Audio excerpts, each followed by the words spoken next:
Welcome to Tracing Your Family Roots. I'm Janelle Blue, president of the Mount Vernon Genealogical Society here in Alexandria, Virginia. Today I want to welcome our guest, Mary Ann Evan.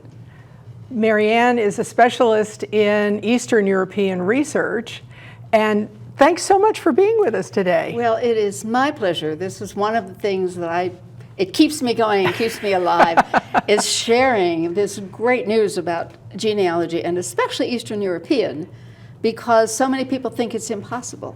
It's not impossible. It can be done. I started in this when I was a child. All four of my grandparents were born in Poland. And so I heard the language, we followed the customs, I heard the stories, I knew about their families.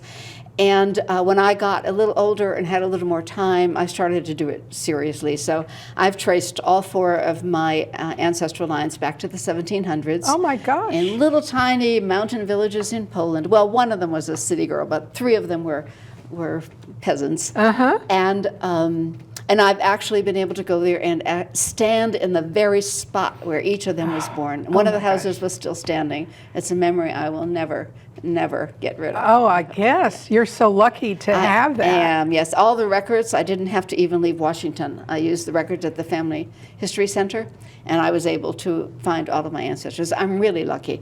And I'm also enthusiastic, which is why I'm here to tell everyone. Now, do you speak the language too? I can get by.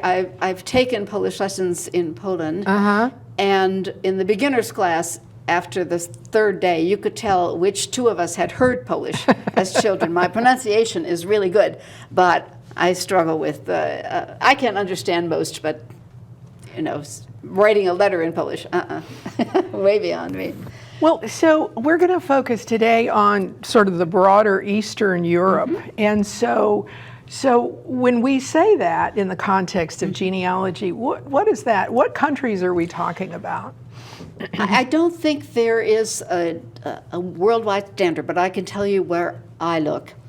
I exclude from my research the actual countries of the three great empires, the Prussian and German. There's lots of genealogy there, but not what I'm looking at.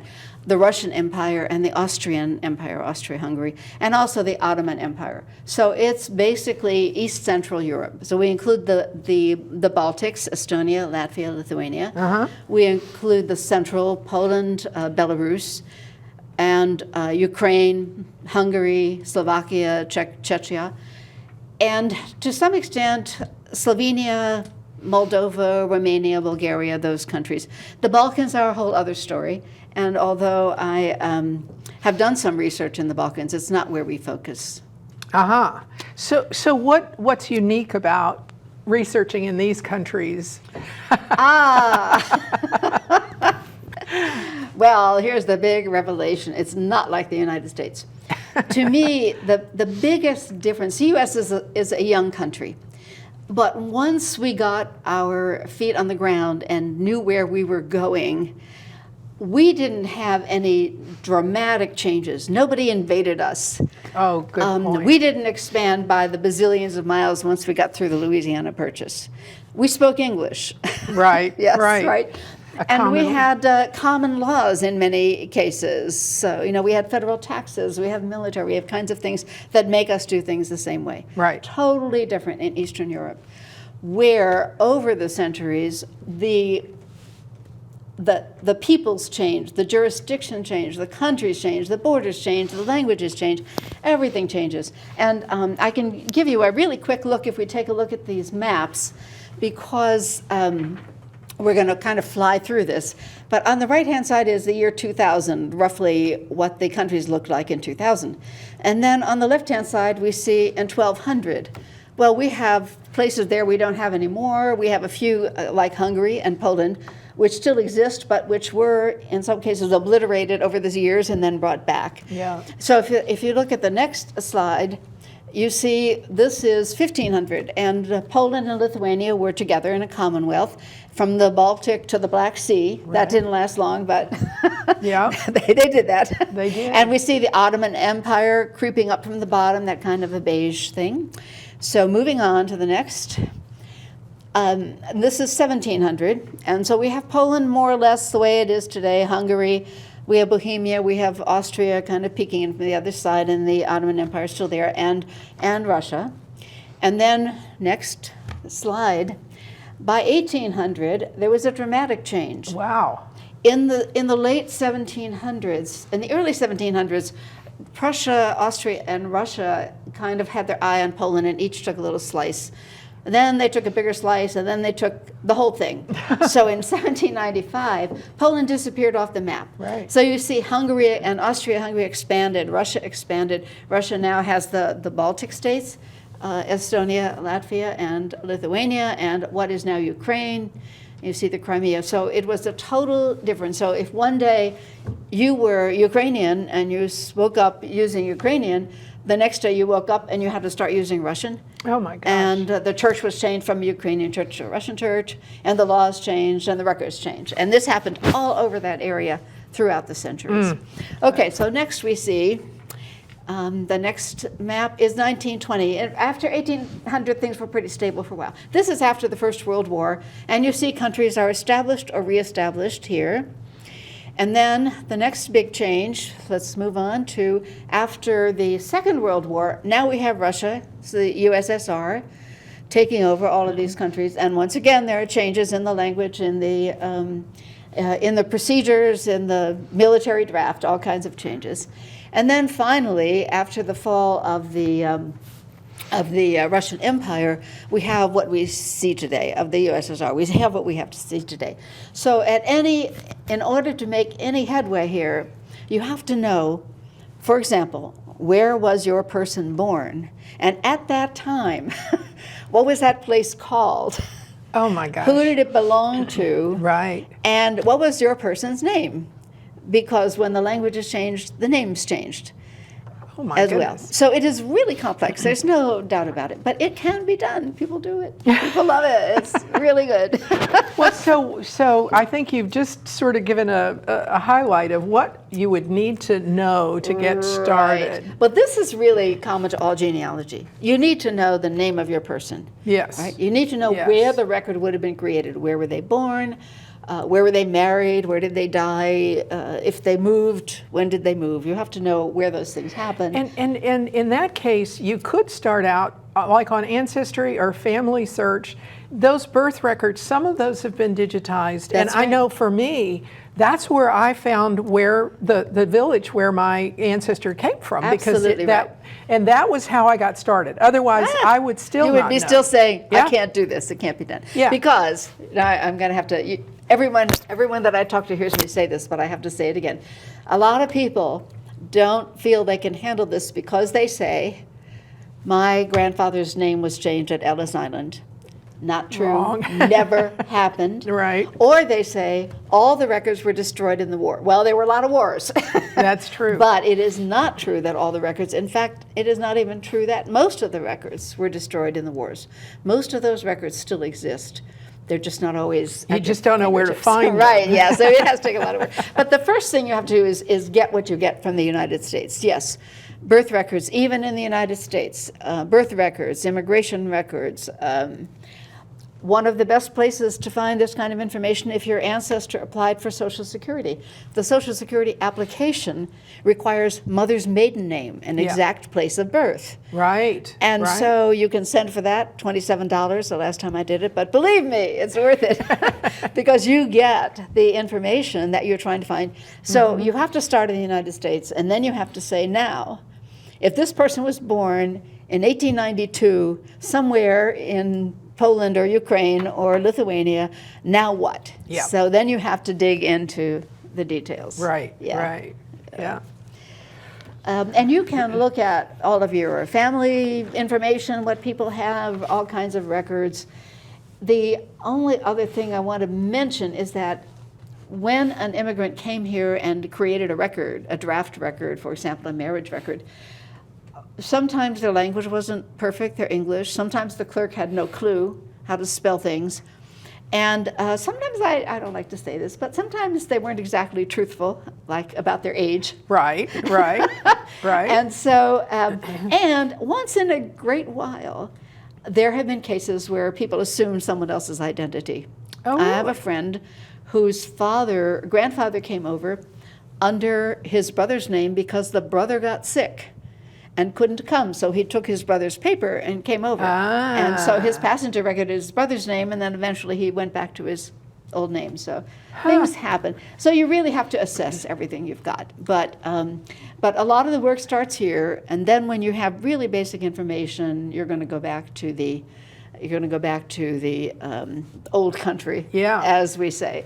It's probably helpful to know with the religion, though, too, because then Yes. you sort of know. I mean, mine were Protestant, mine Right. were the evangelicals.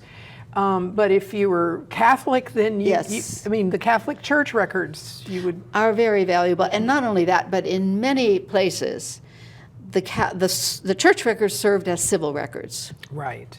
And so let me just take Catholic Church in Poland for an example. In many cases, they would write the record in the book. Then they would send a copy to the diocese, the collection of parishes, and then they would send a copy to the civil registrar's office. So there are sometimes there's 3 copies floating around.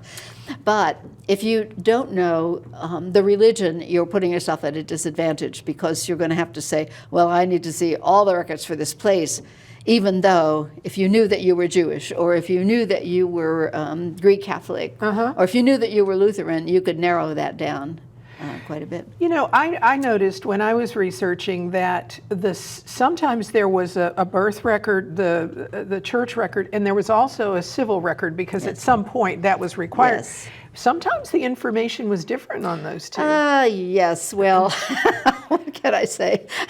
Well, I guess, I mean, so rather than maybe the church sending it to the civil, they also had The people had to go. register both ways. Yes, the people had to go. So it was worthwhile trying to find both of those. Yes, it's absolutely worthwhile.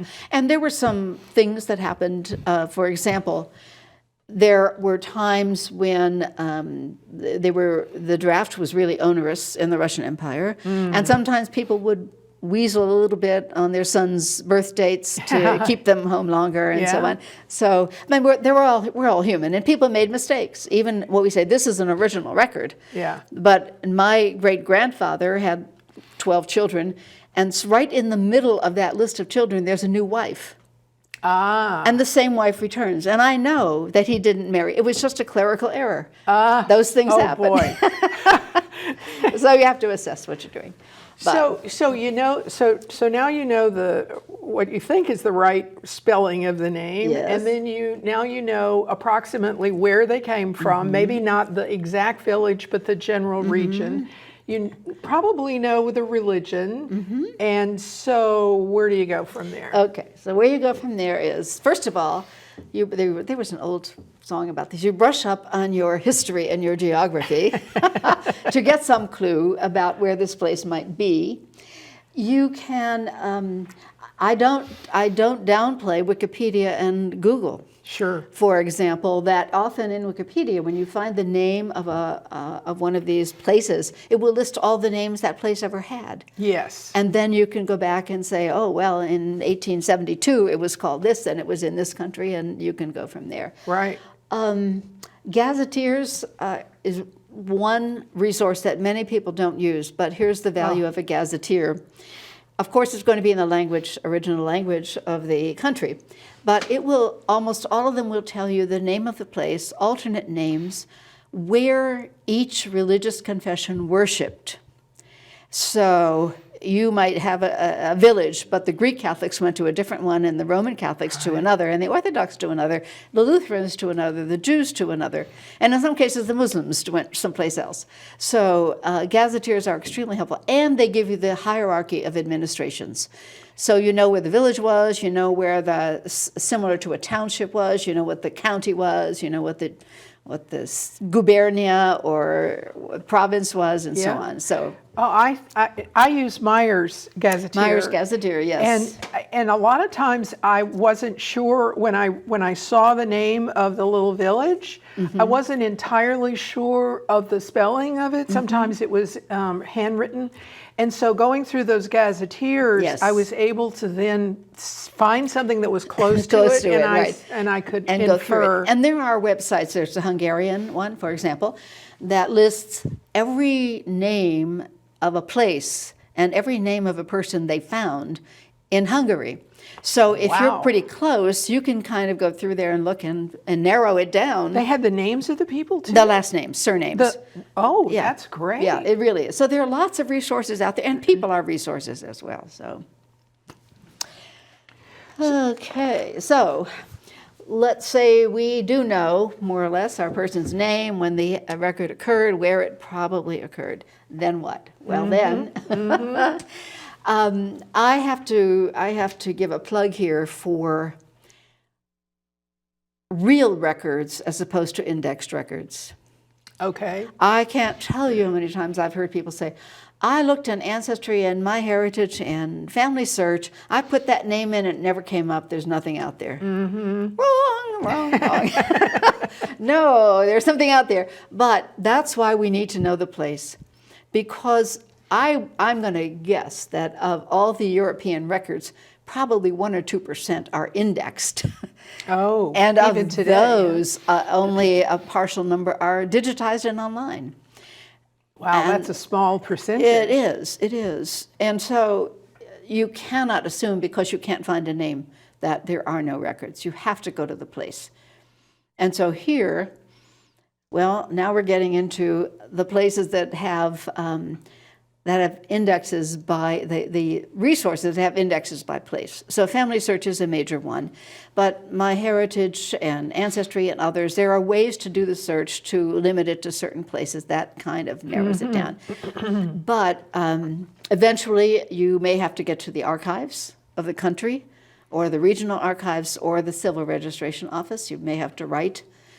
I will say that in the time that I've been working on this and in the time span when digitization became common, there's been a dramatic difference in the European archives in what is available and free online. The Polish archives were early, and they have millions of records online. Do they? Yes. The Ukrainian archives were kind of a little behind, but they're catching up now. They have many online. Hungarian archives. Lithuania has a project to digitize all of their church records. They're not doing the Jewish records because Family Search has already done the Jewish records from Lithuania, but they're doing the parish records. So if you know the parish, you can often go to all of Slovakia's church records and Jewish records are digitized. They're online at Family Search. And it's all on Family Search? That's on Family Search, yes. The others you have to go directly to the archive, but yes. Okay. So there are many, many resources. And I guess I would have to say people who are just starting out, they need to get help. And one of the places to get help is genealogical societies. Right. They're all over the place. Mount Vernon, of course. Right. But there are others. There's Fairfax. There is Montgomery County. There are some near Baltimore. There is the Greater Washington. And you can send out your questions and get answers from people who know, people who can help you. And also there are societies that specialize in your area That's too, correct. like the Mid-Atlantic Germanic yes. Society. Exactly and right. Exactly there's right. a Polish society. Polish Genealogical Society, and even down to not countries. When we were talking about the map, but one thing I didn't mention is that there were some places that didn't really have a country for a long time. Slovenia, for example, was not a country until the 20th century. But Slovenians knew who they were. That ethnicity just kind of carried on, no matter who was in charge, the Romans, the Austrians, whoever it was. They were Slovenians, they finally got a country. The Carpatho-Rusins, who are kind of in the little corner between Slovakia, Hungary, and Ukraine, they don't have a country to this day, but they have a society. And Really? they know themselves as a people. So yes, the ethnic societies are also fantastic. Wow. So now you have the background and you have the names, and you also said to be careful with the names because you have an example in your family of how the name is so different today. Yes. Oh, you mean my personal family? Yeah, Yes. yeah. Yes, my original, my grandfather's name, my paternal grandfather's name, was spelled I-W-A-N. It's pronounced Ivan in Polish, and it's actually a transliteration of the Eastern European, the Russian, for John. Ivan the Terrible, right? Oh. And so we think that somebody from the East came to our little village somewhere in the 14th or 15th century, and Probably. we took his name. But so it's IWAN, it's pronounced Ivan. So when they came over, my grandfather kept, what's your name, Ivan? And they kept writing down EVAN. And he finally said, these Americans are so stupid, they're never going to learn. So he just gave up. He answered to either name. So I have members of my family who kept stuck with the EVAN. That's me and my immediate family. I have others that stuck with the IWAN. I have some that changed it to Evans because of the way it sounded. And I think that's one thing, if you learn nothing else about the language in which your people spoke, Yep. you need to concentrate on the sounds because the sounds carry. Yes. And my maternal grandmother was born in a place. My aunt remembered that she used to go to the market in Lima Nova, and the name started with Muin. She'd think it was Winchesca. So when I was there the first time, I'm going around there looking for names that start with Muin that were near Lima Nova. Nothing. When I had learned a little more Polish, I realized the letter L with a slash through it in Polish is pronounced like a W.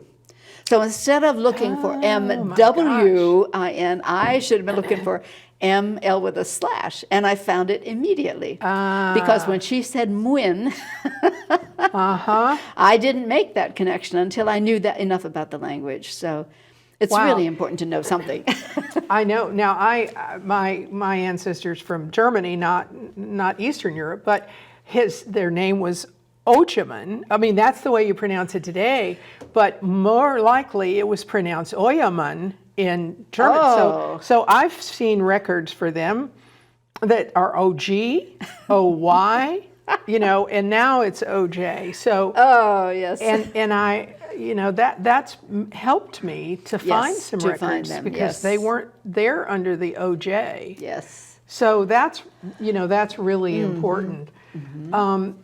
And so what are some of the other nuances that you might need to know about Eastern Europe that would be different from, let's say, Germany even? Yes, indeed. Well, besides all of the changes and having to keep track of that, one really significant thing has to do with the Slavic languages. Okay. The Slavic languages, most of the Eastern European, Ukrainian, Russian, Belarusian, Polish, Czech, Slovak, not Hungarian and not the Baltics, but those countries are Slavic, and those languages are all inflected, which means an ending changes depending on how you use it in a sentence. Oh my gosh. So if I make a sentence in English, it's the word order that determines what a particular word means Right. in this context. Right. In the Slavic languages, it's the ending. Oh my goodness. So if I say, she is the mother of John, in English, that's a prepositional phrase, and John is the object of the preposition, and his name is still John. In Polish, you would say, ona jest matką Jana, of John. Jan is the word, but of John is a genitive case, and it's Jana. And if I'm giving something to John, it's something different. And if I'm naming John or saying that this is where something is, all the endings are different. For Oh my Americans, gosh. this is like Greek, right? I was going to say, you've just scared me off. My eyes are glazing Yes, over. right. So we depend a lot, people that don't know the language, depend a lot on learning the patterns. So when you know what is in a birth record, Yeah. you know that it's going to say the child's name. It's going to say whether they were legitimate or illegitimate, Right. when they were born, if they were Christian baptized. And then they're going to say the father's name, and they're going to say the father is the son of his father's name, his occupation, and his residence. And the residence, for example, there are two different cases. If I say he lives in Kraków, that's one case. If I say he's from Kraków, that's a different ending. Oh my gosh. And so eventually, if you're serious, you have to learn those patterns and figure out. But if you were just trying to look at some document on Google that was in Polish, for instance, and you wanted to use, could you use Google Translate? You can and use just, Google Translate if it's a text. Handwritten doesn't work. No, I know that's Now, there was a right. conference almost 10 years ago where they said they were doing optical character recognition. They said, we're going to be doing handwriting. And I'm waiting for the German script because that's even worse than, no. yes. But they said, we're going to be doing German. We're going to be doing handwriting recognition. And I said, oh, yeah, right. I'm still waiting. Oh my gosh. No, it's hard. And the handwriting styles are different. This is not easy. No. But people can do it. And it's worth every minute that you put into it. You know, I think we have just scratched the surface here Yes, you're today, right. but at least it's given our viewers some hints about where to begin, and then get with your local society Yes. and or with someone who Yes. is specializes in this area as to where to go next. There's one more thing I didn't mention. It's implied, but I have to say it. If I had a nickel for everybody who ever said to me, if only I had asked my grandmother, great uncle, do not wait, do it now. Yes. And everything that's in your brain that is not written down will be gone when you're gone. So get it down on In paper writing. or in the computer, right? Yeah, and once you do that, hand it over to a library or something. Yes, right. We've only got a few minutes left or a few seconds left, but Marianne, thank you so much. This has been really enlightening and enjoyable to talk with you. Thank you That's for great. coming today. Thank you. I also want certainly to. enjoyed this. I'm sorry. I certainly enjoyed it myself, yes. And I just want to invite our viewers to come to the Mount Vernon Genealogical Society. We're located at 1500 Shenandoah Road in Alexandria. Right now, we're doing everything virtually, but if you are interested, please contact us. You can go to our website, mvgenealogy.org, and find out when our next meetings are. And we look forward to you being a part of us. So thank you.